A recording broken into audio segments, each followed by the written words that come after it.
할렐루야. 아멘. 아멘. 오늘도 예배의 자리에 나오신 모든 성도님들을 주님의 이름으로 사랑하고 축복합니다. 아멘. 우리 예수님의 이름으로 사랑하고 축복합니다. 인사해 볼까요? 예수님의 이름으로 사랑하고 축복합니다.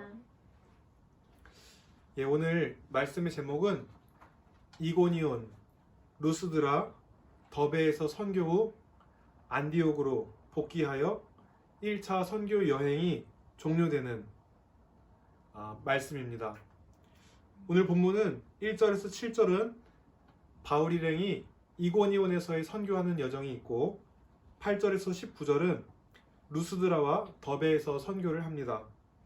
20절에서 28절은 파송받았던 안디옥 교회로 다시 귀환하는 내용으로서 이것을 마치고 1차 선교 여행이 종료가 되게 됩니다. 오늘 본문 1절에 바울이 지난주에 비시디아 안디옥에서 회당에서 말씀을 전했을 때 두 부류로 나뉘었지요. 그와 마찬가지로 이번에도 역시 유대인들과 헬라인들이 그 복음의 메시지를 듣고 많은 이들이 믿었더라. 하지만 이것도 역시 마찬가지로 그 바울의 메시지에 설득되지 않은 유대인들이 이방인들을 선동해서 바울 일행에게 악한 감정을 품게 합니다. 그런데 바울 일행은 그들이 그러거나 말거나 그곳에 오랫동안 머물면서 주님을 담대히 전했다 합니다. 그리고 주님께서 바울 일행에게 표적과 기적들을 행하게 하셔서 주님의 은혜의 말씀을 확실하게 증거하게 했습니다. 그러나 그렇게 표적과 기적으로 믿는 이들도 있지만 또 믿지 않는 유대인들처럼 마음이 양고한 자든 아무리 기적을 보여줘도 믿지 않는 것을 보게 됩니다. 우리가 능력하면은 성령님의 나타남 그런 것을 생각할 수 있는데 진짜 중요한 능력은 무엇이냐? 사람을 구원할 수 있는 복음의 능력이 우리에게 진짜 능력인 줄 믿습니다. 로마서 1장 16절에 내가 복음을 부끄러워하지 아니하노니 이 복음은 모든 믿는 자에게 구원을 주시는 하나님의 능력이 됨이라. 우리가 지금 주님을 구주로 믿고 있지 않습니까? 그래서 이렇게 하나님 앞에 예배를 드리고 있습니다. 우리는 지금 우리의 믿음과 이성과 의지와 결단을 들여서 주님을 믿고 있는 이 사실이 엄청나게 놀라운 축복이며 하나님의 능력이 우리에게 임했던 사실을 믿으시기 바랍니다. 그러나 안타깝게도 바울의 이 복음의 메시지를 들었지만 그 메시지를 듣지 않은 두 파로 나뉩니다. 5절에 믿지 않는 유대인들과 이방인들과 관원들, 1절에 많은 유대인들과 그리스인들이 믿었다 합니다. 자세히 보면은 이 두 그룹이 민족적으로 계층적으로 나뉘어진 것이 아닙니다. 보통 우리가 생각할 때 사람을 나눌 때 그 사람의 인종, 나이, 성별, 지위, 이런 재산 등등 세상 사람들을 여러 자신의 기준으로 나뉘지만은 오늘 이 바울의 메시지를 듣고 나뉜 이 두 부류는 민족적으로 둘 다 유대인들이 있어요. 둘 다 이방인들이 있어요. 민족적으로 계층적으로 나뉜 것이 아니라 영적으로 예수님을 기준으로 나뉘어지게 된 것입니다. 우리가 지금 이 성경 본문에 나왔던 이때나 지금이나 앞으로 있을 시간이나 사람은 딱 두 가지로 분류됩니다. 명확히 알 수 있는 사실은 복음과 예수 안에서 양과 염소, 주님 앞에서 쭉정이와 알곡 이렇게 나뉘어지게 될 것입니다. 우리 모두는 예수님 안에서 모든 계층, 세상의 분류에서 벗어나 우리 모두 주님 안에서 하나됨을 이루고 주님 편에 서 있는 우리가 되기를 예수님의 이름으로 축복합니다. 5절과 7절에 이고니온에서 바울 일행을 거부하는 무리들이 그들을 돌로 치려고 달려듭니다. 그러니까 바울 일행은 이들을 피해서 루스드라와 더베로 도망하여서 계속 복음을 전합니다. 이때 8절에서 20절 이 루스드라라는 곳에서 바울 일행이 했던 중요한 사역 중에 하나가 뭐냐면 태어나면서부터 안진뱅이 된 자를 바울이 고치는 사건입니다. 그리고 그 사건으로 말미암아 그 루스드라의 무리들이 바울 일행이 신으로 착각하고 제사를 하려고 했던 실수를 우리가 보게 됩니다. 9절에 바울이 이 안진뱅이 여인을 유심히 보자 그에게 고침받을 만한 믿음이 있는 것을 보고 따라 당신의 발로 일어서십시오 이렇게 하니까 그 여인이 벌떡 일어나 걷기 시작했어요. 네 발로 일어서라. 네 안에 그 믿음이 있다. 그런데 이 모습을 무리들이 보자 11절에 루가오니아 방언으로 야 신들이 인간의 모습으로 우리에게 내려왔다라고 외치기 시작합니다. 그들이 바울 일행을 신으로 여겨서 제사하고자 한다는 소식을 이 바울 일행이 듣자 14절로 18절에 이 바울 일행이 옷을 찢으며 그게 무슨 말이야? 살아계신 하나님께로 돌아와야지. 그게 무슨 말이야 하면서 옷을 찢으면서 그들에게 소리치면서 비를 내리시고 계절에 따라 곡식을 주시는 그 자연 계시로 나타나는 하나님에게로 그들을 인도하게 해서 간신히 자신들에게 제사하게 하는 것을 바울 일행이 막습니다. 바울 일행은 그저 하나님께 쓰임받는 도구일 뿐인데 이 사람들은 그 도구를 보고 하나님으로 착각한 것이지요. 바울은 한사코 하나님께로 영광을 돌리고 자신에게 영광을 취하지 않는 현명한 선택을 했는데 오늘날 많은 사람들은 하나님의 능력으로 어떠한 일을 하고 나서 자신에게 영광을 드러내고자 해서 버림받는 사람들이 있지 않나 생각해 봅니다. 우리가 결국 주님 앞에 쓰임받는 도구인데 이 도구가 주인이 원하는 대로 가라면 가야지 뻣뻣하게 힘을 주고 있으면 어떻게 됩니까? 버림받고 부러지게 되겠지요. 주님 앞에서 이렇게 타락한 자들도 은사는 남아있어서 능력은 행할지 모르겠으나 결국 주님이 이렇게 얘기하시죠.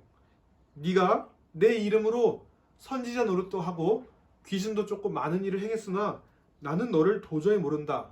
불법을 행하는 자여 내게서 떠나가라. 이런 말을 듣는다면 그 인생은 아무리 이 땅 가운데서 많은 일을 했어도 이 세상에서 가장 비참한 인생이 되는 것일 것입니다.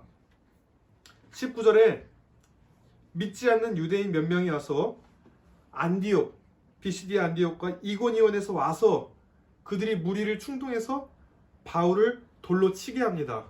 대단한 열정이죠. 바울이 다른 곳으로 가 있는데 기어코 쫓아와서 다른 이들을 또 선동해서 바울을 돌로 치게 합니다. 여기서 중요한 것은 무엇이냐? 바울이 돌로 쳤는데 어떤 상태인가요? 죽은 줄 알고 성 밖으로 끌어냈어요. 그런데 20절에 제자들이 바울에게 모여들자 바울은 그렇게 죽은 줄 알았던 처참한 몸 상태였음에도 불구하고 일어나 다시 도시로 들어갔다 합니다.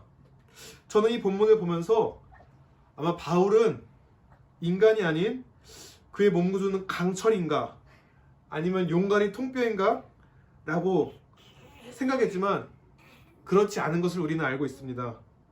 그렇다면 어떻게 그렇게 죽을 뻔하게 돌을 맞았는데 다시금 도시로 들어갈 수 있었을까요?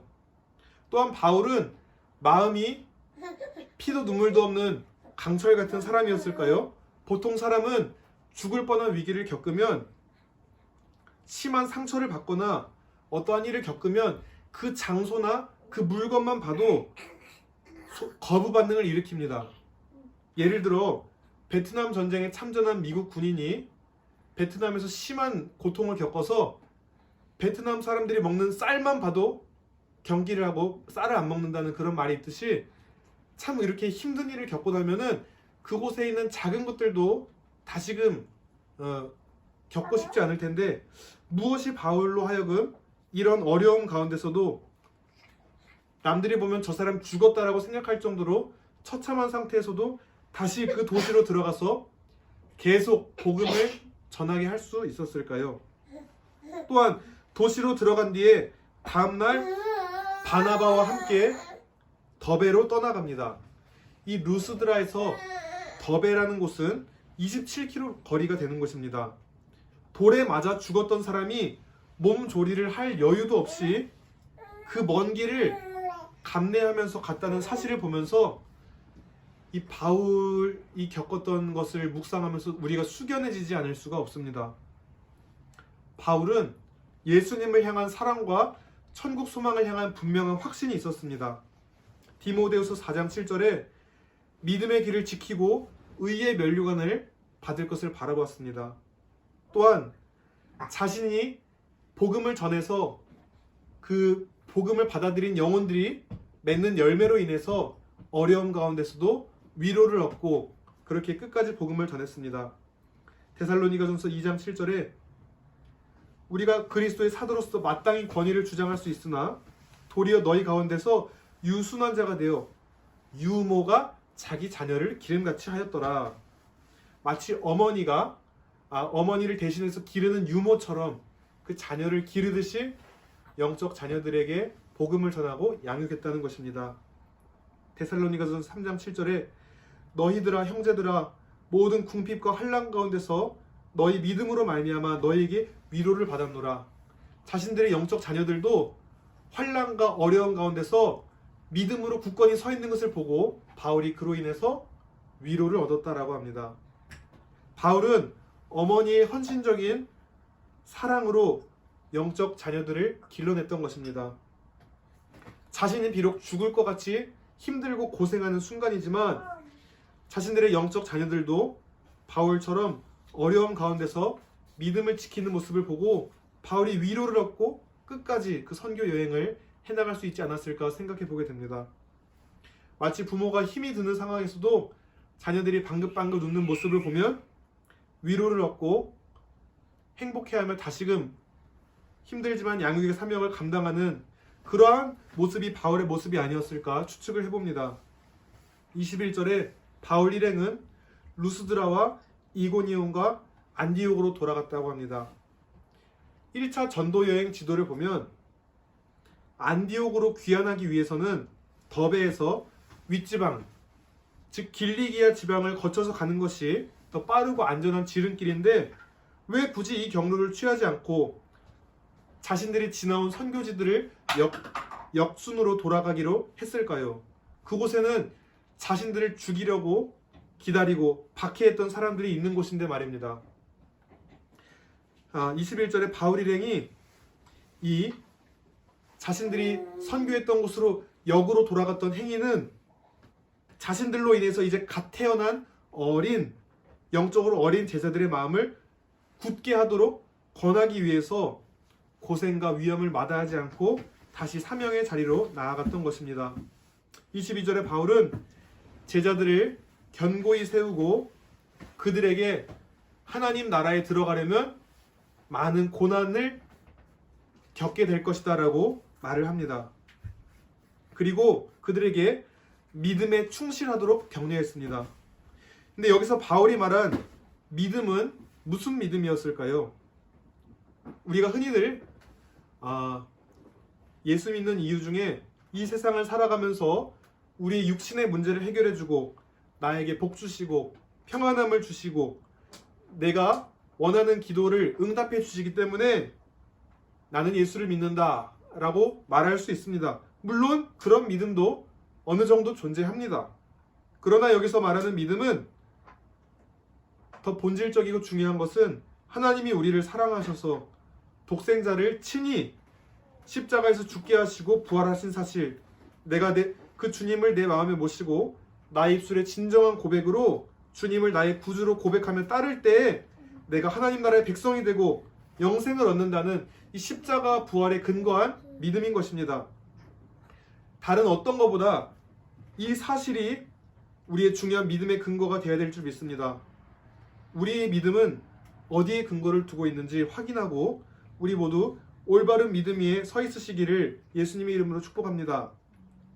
이후 24절에 바울 일행은 밤빌리아에 가서 버가에서 메시지를 전한 후에 아탈리아로 내려가서 그곳에서 배를 타고 자신을 파송했던 안디옥으로 돌아왔습니다. 27절, 28절에 그들은 도착해서 예수님을 믿는 공동체를 불러 모으고 자신들을 통해 선교 여정 가운데 하나님이 행하신 일들과 하나님께서 이방인들에게 믿음의 문을 여신 것을 보고했습니다. 그리고 제자들과 함께 얼마 동안 그곳에 머무르며 오늘 본문이 마쳐지게 됩니다. 오늘 본문을 보면서 예수님이 하나님 나라를 회복하기 위해 이 땅에 오셨고 사도들과 바울과 그 제자들은 하나님 나라를 확장하기 위해서 주님을 향한 사랑과 충성으로 복음을 전파했던 사실이 드러납니다. 오늘 바울이 사랑하는 제자들, 자신의 영적 자녀들을 향해서 권면했던 내용처럼 우리는 하나님의 왕국에 들어가기 위해서 이 땅에서 반드시 많은 고난을 겪을 것이라 얘기합니다. 예수 믿는다고 모든 일이 다 내 뜻대로 이루어지는 것이 아니라는 것입니다. 그러므로 우리가 어려움 앞에서도 견고히 서서 믿음에 충실하기 위해서는 우리의 믿음의 본질을 잘 파악하고 붙들어야 됩니다. 바울이 믿음에 충실하도록 격려했던 것처럼 말입니다. 우리가 우리의 믿음의 본질을 우리를 사랑하셔서 죄 없으신 분이 우리 죄를 위해 십자가에서 죽으시고 부활하시고 그 주님을 내가 구주로 고백하고 따르는 그 십자가 부활의 근거한 믿음 위에 서 있을 때에 우리가 어려움 앞에서도 흔들리지 않고 그렇게 믿음의 길을 지킬 수 있게 될 것입니다. 오늘날은 바울과 베드로와 요한 같은 이러한 믿음의 사람들이 이젠 존재하지 않습니다. 그러나 이제 우리가 성경 말씀 또 예수님을 믿는 자로서 사도행전의 뒤를 이어나가야 될 사람이 바로 우리가 될 것입니다. 우리에게 맡겨진 영혼들을 위해서 바울이 그러했듯이 격려하고 권면하는 일을 하고 또 바울이 이제 떠나올 때에 기도하고 금식하면서 장로들을 공동체를 세웠듯이 우리가 그렇게 공동체 리더를 잘 세우고 또 내가 그러한 리더로 잘 세워지도록 우리가 준비되어야 할 것이 우리의 할 일일 것입니다. 바울 일행은 간절하게 기도와 금식을 하면서 자신들을 세운 공동체들을 섬길 그러한 리더들을 세웠습니다. 그리고 결국에는 기도하며 자신들이 믿는 주님께 자신들이 뿌려놓은 그 복음의 씨앗들, 그 영혼들을 주님께 맡겼습니다. 사도 바울은 사도행전 20장 32절에 내가 여러분을 주와 및 그 은혜의 말씀에 부탁하노니 그 말씀이 여러분을 능히 든든히 세우사 거룩하게 하심을 입은 모든 자 가운데 기업이 있게 하시리라. 바울 일행은 사도들을 통해 증거된 그 말씀으로 그 공동체가 굳건히 세워질 것을 얘기했습니다. 또한 간절하게 금식하며 기도하면서 그 공동체를 세울 지도자를 뽑았습니다. 이렇게 자신들이 할 일은 다 최선을 다해서 했지만 그럼에도 결국 그 공동체를 지키고 이끌어가는 것은 무엇입니까? 자신들이 믿는 주님께 기도하며 맡겼다. 우리가 열심히 복음을 전하고 또 기도해서 열심히 사람을 잘 세워도 결국 그 공동체를 지켜나가는 것은 주님이 한다는 것입니다. 주님은 우리가 속한 교회 공동체와 가정, 일터, 국가 모든 영역에서 우리의 주인이 되십니다. 그래서 우리가 우리에게 맡겨진 영역에서 우리가 할 최선의 역할을 다 해야 합니다. 그러나 그 모든 것을 다하고 결국 우리의 모든 영역의 왕 되신 주님께 우리의 사역을 기도로 맡겨야 하는 것입니다.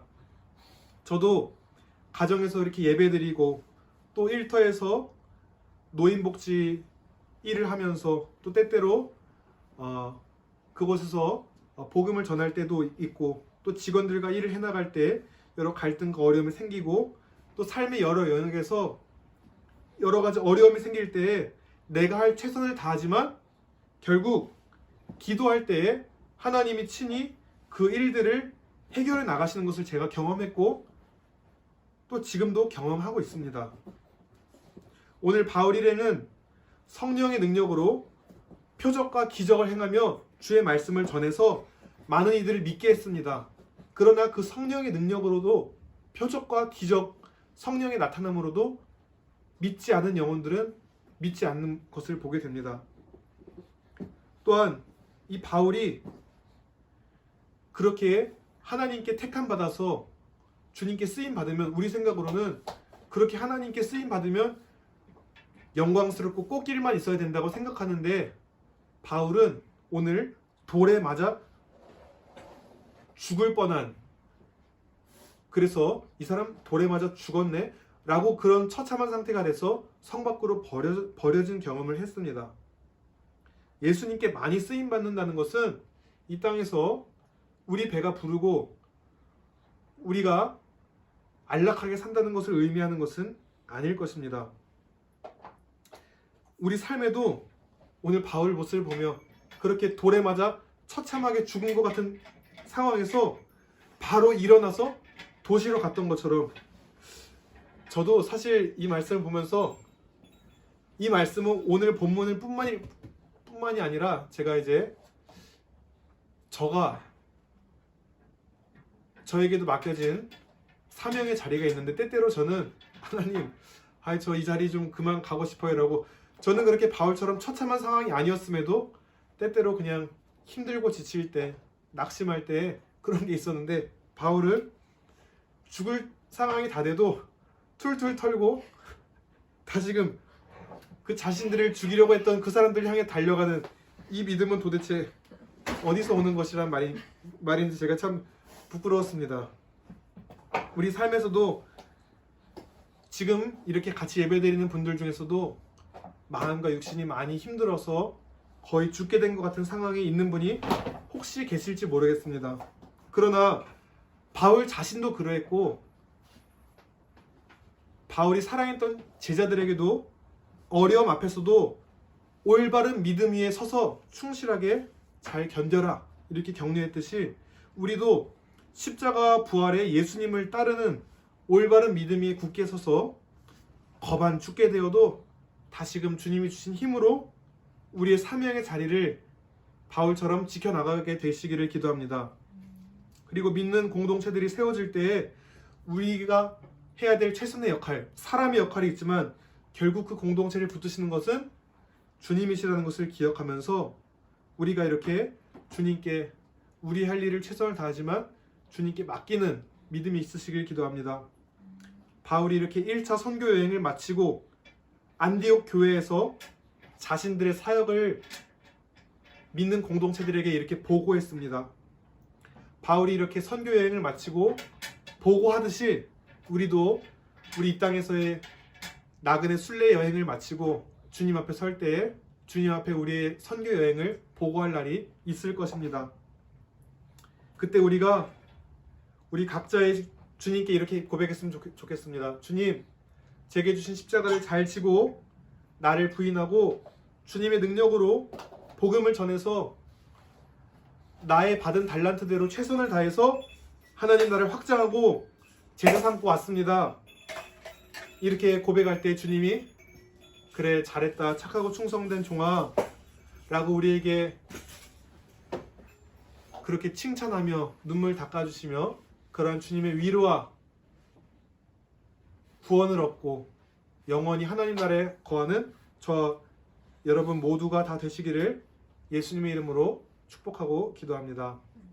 네, 하나님 아버지 감사합니다. 오늘 사도행전 14장 말씀을 통해서 바울이 그 선교 여행 가운데 하나님의 능력으로 놀라운 일도 행하고 또 자신들을 경배하려고 했던 자들에게 하나님을 경배하라고 그렇게 겸손한 마음을 보았습니다.